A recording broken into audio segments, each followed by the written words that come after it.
আসসালামু আলাইকুম। বনমালা একাডেমিতে সবাইকে স্বাগতম। আমরা আমাদের আজকের ভিডিওতে হাজির হয়েছি 6টি এমন অঙ্ক নিয়ে যা বিভিন্ন চাকরি পরীক্ষাতেই বারবার এসেছে। তো চলুন দেরি না করে আমরা আমাদের অঙ্কে চলে যাই। আমাদের 1 নম্বর গতিতে বলা হয়েছে 5 এবং 95 এর মধ্যে 5 ও 3 দ্বারা বিভাজ্য সংখ্যা কতটি। এখানে আমাদের 3টি কাজ করতে হবে। প্রথমে আমরা 5 এবং 95 এর ব্যবধান নির্ণয় করে নেব। কারণ আমরা যদি 5 থেকে 95 থেকে 5 বিয়োগ করি তাহলে কিন্তু আমাদের বের হয় 90। এই গেল আমাদের একটা কাজ। এখন আমাদের 5 এবং 3 এর লসাগু নির্ণয় করতে হবে। যেহেতু 5 এবং 3 এর মধ্যে কোনো কমন যায় না, অর্থাৎ কোনো কিছু দিয়ে দুইটাকে ভাগ করা যায় না, তাই আমরা এই দুইটাকে গুণ করে নিতে পারি। তাহলে আমাদের লসাগুটি হয়ে যাবে 15। এখন এই 15 দিয়ে আমরা এই 90-কে ভাগ দিব। 15 দিয়ে যদি আমরা 90-কে ভাগ দিই তাহলে কিন্তু আমাদের হয়ে যাবে 6। 15 90, তাহলে কিন্তু আমাদের ভাগফলটা বের হলো 6। তাহলে আমাদের কিন্তু উত্তরও হবে 6, অর্থাৎ 5 এবং 95 এর মধ্যে মোট 6টি সংখ্যাকে 5 এবং 3 এই দুইটি সংখ্যা দিয়েই ভাগ করা যাবে। তাহলে আমাদের উত্তরটি হবে 6।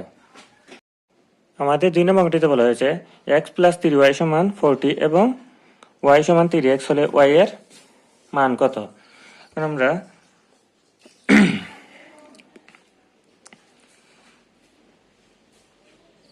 এখানে দেওয়া আছে কিন্তু y = 3x। তাহলে আমরা এই পক্ষকে যদি 3 দিয়ে গুণ দেই তাহলে হয়ে যাবে 3y = 9x। আমরা উভয় পক্ষকে 3 দিয়ে গুণ দিয়েছি। 3 দিয়ে y কে গুণ দেওয়া হয়েছে 3y এবং 3 দিয়ে 3x কে গুণ দেওয়া হয়েছে 9x। তাহলে আমাদের প্রথম সমীকরণটি ছিল x + 3y = 40। তাহলে বা x প্লাস এই 3y এর জায়গায় 3y এর মানটা কিন্তু 9x, 9x সমান হয়ে যাবে 40, বা 10x সমান হবে 40। অতএব x সমান হবে 4। এই 10 দিয়ে 40-কে 10 দিয়ে 10-কেও ভাগ দিয়েছে বা 40-কেও ভাগ দিয়েছে, তাহলে এখানে থাকলো x এবং এখানে থাকলো 4। এখন আমরা y এর মান নির্ণয় করবো। y সমান দেওয়া আছে 3x, তাহলে 3 × 4 সমান হয়ে যাবে 12। তাহলে কিন্তু এটি হবে আমাদের উত্তর। আমাদের 3 নম্বর অঙ্কটিতে বলা হয়েছে দুটি সংখ্যার গসাগু, বিয়োগফল এবং লসাগু যথাক্রমে 12, 60 এবং 2448 হলে সংখ্যা দুটি কত। এখন আমরা আমাদের সংখ্যা দুটি কিন্তু 3টি শর্তই মানতে হবে, তাই আমরা চেষ্টা করব সহজ যে শর্তটি মানার সেটি পরীক্ষা করার। এখানে কিন্তু এই দুইটার লসাগু 12, এই দুইটার গসাগু 12, এই দুইটার গসাগু 12, আবার এই দুইটার গসাগু 12। এখন আমরা দেখব বিয়োগফল 60 কোনটার হয়। তাহলে এই 144 থেকে 108 গেলে কিন্তু 60 হবে না, তাইলে এটা বাদ। 208 থেকে 140 গেলেও 60 হবে না, এটাও বাদ। 148 থেকে 112 গেলে কিন্তু 60 হবে না, তাইলে এটাও বাদ। তাহলে 204 থেকে 144 গেলে কিন্তু 60 হবে। তাহলে আমাদের এটি হবে উত্তর। তাহলে আমাদের উত্তরটি হবে গ, অর্থাৎ 144 এবং 204। আমাদের এই দুটি সংখ্যার কিন্তু গসাগু হবে 12 এবং বিয়োগফল 60 এবং লসাগু হবে 2448। তাহলে এটি হবে আমাদের উত্তর। আমাদের 4 নম্বর অঙ্কটিতে বলা হয়েছে আয়তক্ষেত্রের দৈর্ঘ্য 10% বাড়ানো হলো এবং প্রস্থ 10% কমানো হলো, এক্ষেত্রে ক্ষেত্রফল এর কি পার্থক্য হবে। তাহলে আমরা প্রথমে দৈর্ঘ্য এবং প্রস্থকে যদি আমরা 10 মিটার ধরে নেই, তাহলে দৈর্ঘ্য যদি হয় 10 এবং প্রস্থ যদি হয় 10, তাহলে তাদের ক্ষেত্রফলটা কিন্তু হবে 100। তাহলে আমাদের শতকরা বের করতে সহজ হবে। তাহলে এখন যদি আমরা এই 10 থেকে 10% বাড়াই, তাহলে 10-এর 10% কিন্তু 1, তাহলে আমাদের 10-এর সাথে 1 যোগ হয়ে যাবে, আমাদের হয়ে যাবে 11। এবং বলছে প্রস্থ 10% কমানো হলো, তাহলে 10 থেকে আমরা 10% কমাবো, অর্থাৎ 1 কমাবো, তাহলে আমাদের প্রস্থটা হয়ে যাবে 9। তাহলে আমাদের নতুন ক্ষেত্রফলটা হবে 11 × 9, তাহলে 9 11 হয়ে যাবে কিন্তু 99। আমাদের প্রথমে ছিল ক্ষেত্রফলটা 100 এবং পরে ক্ষেত্রফলটা হয়ে গেছে 99। তাহলে কিন্তু আমাদের এই 100 থেকে যদি আমরা 99 বিয়োগ করি তাহলে কিন্তু আমাদের হয় 1, অর্থাৎ যেহেতু পরবর্তীতে ক্ষেত্রফলটি কমেছে তাই আমাদের কিন্তু 1% কমেছে। তাহলে এটি হবে আমাদের উত্তর। আমাদের 5 নম্বর অঙ্কটিতে বলা হয়েছে x square minus y square plus 2y minus 1 এর একটি উৎপাদক কোনটি?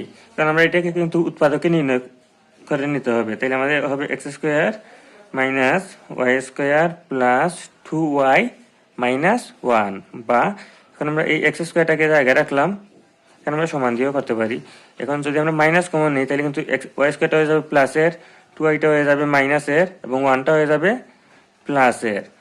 এখন আমরা এক্স স্কোয়ারটা জায়গায় রাখলাম, কারণ এটা কিন্তু একটা সূত্র বলছে a square minus 2ab plus b square. এখানে আমরা একটা এক অ্যাড করে নিতে পারি, এটাকে স্কোয়ার দিতে পারি, এককে স্কোয়ার করলে 1 হবে এবং এইটাকে 1 দিয়ে গুণ দিলেও এইটাও হবে, তাই আমরা এটা নিয়ে নিতে পারি। তাহলে আমাদের সূত্রটি হয়ে যাবে y square minus 2y1 into plus 1 square. এটা কোন সূত্র? এটা আমাদের হচ্ছে ওয়াই মাইনাস 1 হোল স্কোয়ারের সূত্র।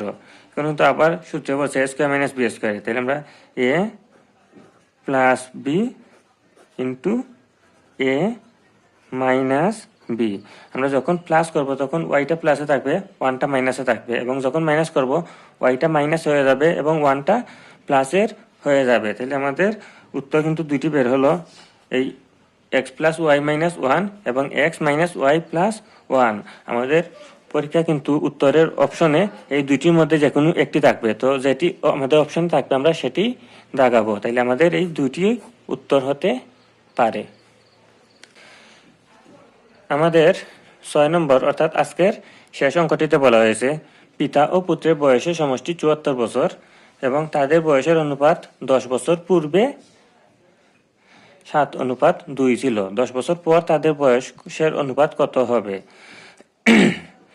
তাহলে বলছে যে তাদের বয়সের অনুপাত 10 বছর পূর্বে ছিল 7:2।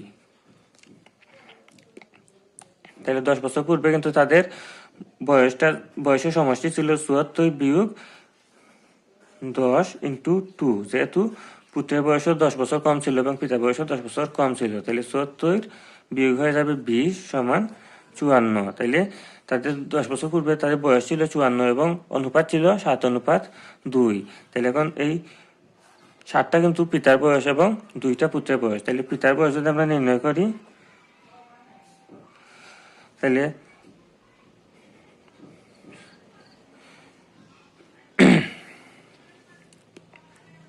আমরা এখানে লিখতে পারি যে 7x এবং 2x।